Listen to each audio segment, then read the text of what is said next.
بزرگوں نے فرمایا ہے اور حدیث سے ثابت کیا ہے کہ اللہ والوں کے تذکروں سے خدا کی رحمت نازل ہوتی، اور صحابہ کتنے بڑے اللہ والے تھے آپ جانتے ہیں، ان سے بڑھ کر کون اللہ والا ہوگا کہ جنہوں نے جان مال آبرو سب خدا پر لٹا دی۔ اس لیے میں ہمیشہ کوشش کرتا ہوں کہ جس کی روایت ہو تھوڑا سا ان کا حال مختصر سا بیان کر دیتا ہوں۔ اب اس کے حضرت ابو ہریرہ کون ہے؟ یہ ایک صحابی ہیں جن کا دنیا میں نام بہت کم لوگ جانتے ہیں، یہ کنیت ہے ان کی ابو ہریرہ۔ بارگاہ رسالت صلی اللہ علیہ وسلم بلی کے بچوں سے بہت محبت تھی۔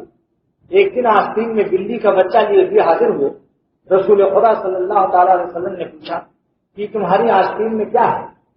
اے ابو ہریرہ تمہاری آستین میں کیا ہے؟ عرض کیا کہ بلی کا بچہ ہے۔ فرمایا انت ابو ہریرہ، تم بلی کے ابا ہو۔ واہ، کیا اس زبان مبارک سے کیا نام نکلا کہ قیامت تک آج ان کا یہی نام پڑ گیا۔ آپ 1000 عالموں سے پوچھیں کہ ان کا نام کیا تھا تو میں نہیں کہہ سکتا کہ کون ان کا نام بتا سکے گا، مشکل سے 2-4 علماء بتا سکیں گے، کیونکہ حدیثوں کی بڑی بڑی شرحیں دیکھتے ہیں۔ چانچی ملا علی قاری رحمۃ اللہ علیہ لکھا ہے کہ علامہ محی الدین ابو زکریا نووی رحمۃ اللہ علیہ جنہوں نے مسلم کی شرح لکھی ہے، شرح مسلم کی، انہوں نے لکھا ہے 35 دلیلیں قائم کی ہیں جن کا نام عبد الرحمان تھا۔ 35 دلیل سے ثابت کیا کہ ان کا نام عبد الرحمان، جس نام سے انہوں نے پکار لیا، اللہ کے محبوب بندے جس نام سے پکار لیتے وہی نام چل پڑتا، یہ مقبولیت ہوتی۔ تو اب ان کا نام اسی نام سے مشہور ہو گیا۔ حضرت ابو ہریرہ رضی اللہ تعالیٰ فرماتے ہیں کہ میں ہر وقت رسول خدا صلی اللہ علیہ وسلم کی خدمت میں چپکا رہتا، پیٹ کی روٹی پر پڑے رہتے، کبھی کبھی فاقے سے بے ہوش ہو جاتے، ممبر نبوی کے پاس بے ہوش پڑے ہوتے تھے روٹی نہ ملنے سے۔ آج روٹی کپڑا مکان کے لیے نعرے لگ رہے ہیں، لیکن مجھے کوئی بھی ابو ہریرہ جیسا بے ہوش نظر نہیں آ رہا۔ سب کے پیٹ میں اللہ تعالیٰ کی رحمت سے روٹیاں پہنچ رہی ہیں، فاقہ شاید ہی کسی کو ہوتا، لیکن بس وہی حب دنیا اور ایک پریشانیاں مفت کی ہیں، ورنہ پہلے سے زمانے سے کہاں وہ پیٹ میں پتھر مارنے والے لوگ۔ تو حضرت ابو ہریرہ رضی اللہ تعالیٰ عنہ کا یہ حال تھا کہ پیٹ میں پتھر باندھ لیتے تھے، کبھی بے ہوش ہو جاتے تھے، بے ہوش ہو جاتے تھے تو ان کے پیر پر اپنے پاؤں سے ان کی گردن لوگ دباتے تھے، وہ سمجھتے تھے ان پر جنات چڑھا ہوا، حالانکہ وہ بھوک سے بچارے پریشان ہوتے تھے۔ اللہ اکبر، اللہ نے ان کی قوت حافظہ کو حضور صلی اللہ علیہ وسلم کے معجزے کی برکت سے ایک دن عرض کیا کہ میں آپ کی بات یاد نہیں کر پاتا ہوں، فرمایا ابسط رضا یا ابا ہریرہ تم اپنی چادر پھیلا دو۔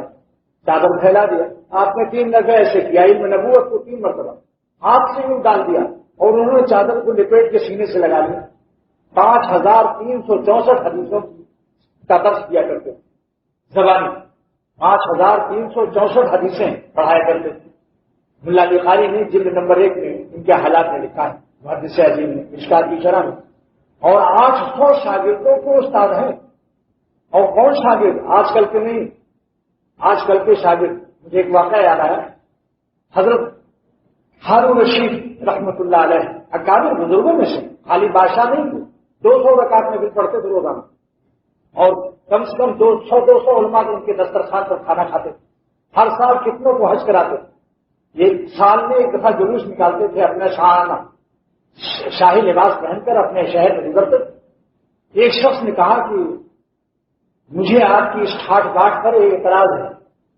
حضرت عمر رضی اللہ تعالیٰ عنہ ایسے خلیفہ تھے کہ جن کے لباس پر 14 پیمند لگے رہتے تھے، اور آپ کا یہ شاہی ٹھاٹ اپنے شاندار لباس میں آپ کا جلوس نکلتا۔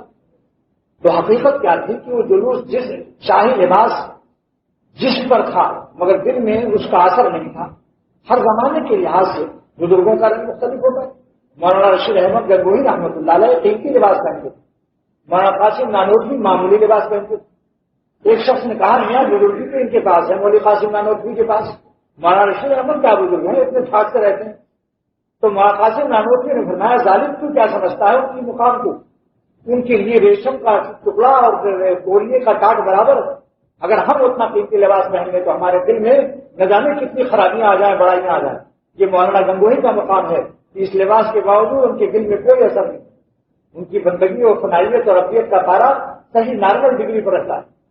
تو ایسے ہی انہوں نے لباس اچھا پہنا، تو ایک شخص جب اعتراض کیا کہ تم تو بھائی خلیفہ حضرت عمر کی طرح سے پیمن لگاتے ہو اور سوکھی روٹیاں اور کھجورے کھا کے نہیں گزارتے ہو، مرغی کا پلاؤ بھی کھا رہے ہو، تو فرمایا کہ ہارون رشید نے جواب دیا کہ حضرت عمر رضی اللہ تعالیٰ عنہ کی حکومت ان اولیاء اللہ پر تھی جن کے پیٹ پر پتھر بنتے تھے اور جو فاتح سے بے ہوش ہو جاتے تھے، جیسے حضرت ابو ہریرہ۔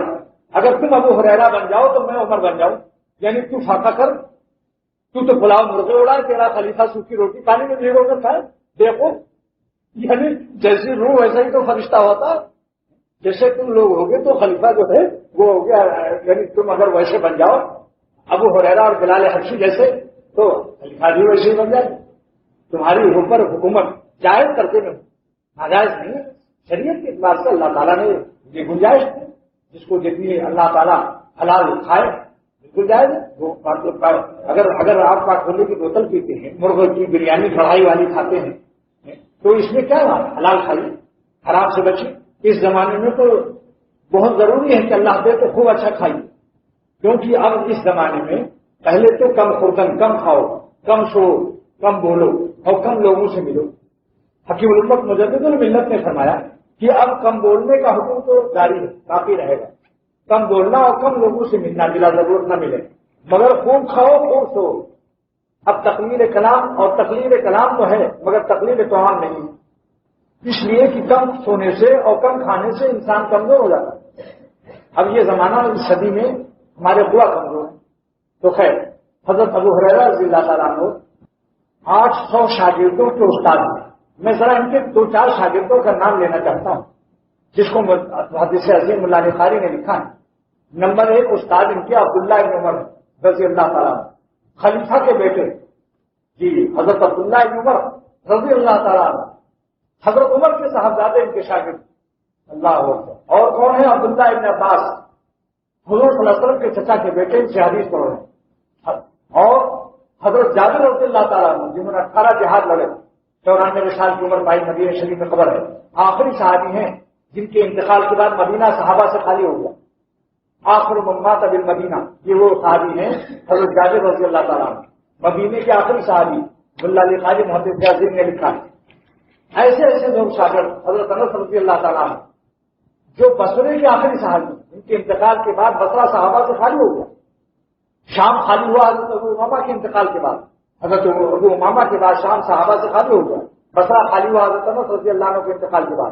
یہ لوگ آخری صحابی ہیں، جیسے کہ 10 صحابہ جن کو جنت کی بشارت دی گئی، سعد ابن ابی وقاص رضی اللہ تعالیٰ عنہ، یہ وہ صحابی ہیں جن کو 10 صحابہ کے بارے میں جنت کی بشارت دی گئی کہ عشرہ مبشرہ کہتے ہیں، لیکن ان کے انتقال کے بعد یہ آخری ہیں، وہ اس 10 میں سے یہ آخری، ان کے انتقال کے بعد بشارت جنت والے صحابہ کا وجود دنیا سے اٹھ گیا۔ تو ایسے یہ اور تفاقی تابعین کتنے، تو اللہ تعالیٰ نے یہ مقام دیا، وہ اس کے راوی ہیں حضرت ابو ہریرہ رضی اللہ عنہ۔ مدینہ شریف میں 800 شاگردوں کو 5364 حدیثیں پڑھائے۔